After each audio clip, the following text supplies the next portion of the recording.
Почитувани, за прв пат во историјата на плурализмот во Македонија, пратеник е осуден за став искажан од собраниската говорница. Пресудата за навреда и клевета, за став искажан од собраниска говорница против колегата Бране Петрушевски е противуставна, противзаконска, правно уникатна дивоградба и представува дефиниција за авторитарна, односно тоталитарна држава.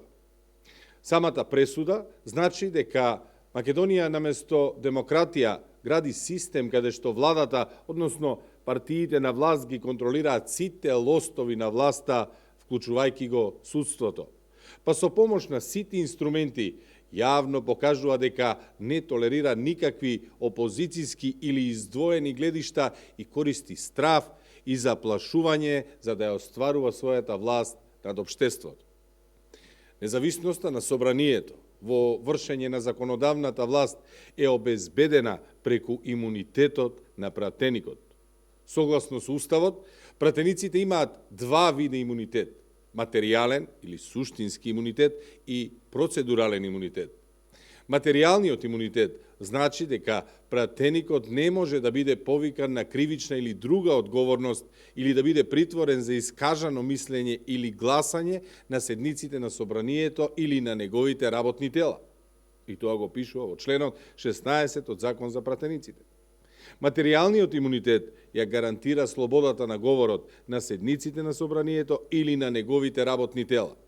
Овој вид имунитет не може, да повторам, не може да биде предмет на расправа за одземање.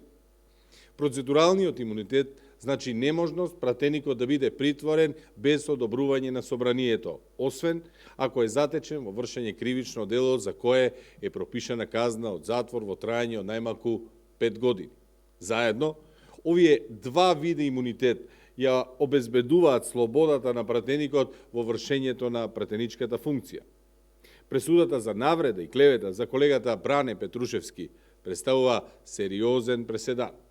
Предупредуваме дека со непочитување на независноста на собранието, кое се темели на слободата на говор во собрание и собраниските работни тела, Македонија повеќе не би можела да се смета за држава која има институции за зачувување на демократското управување.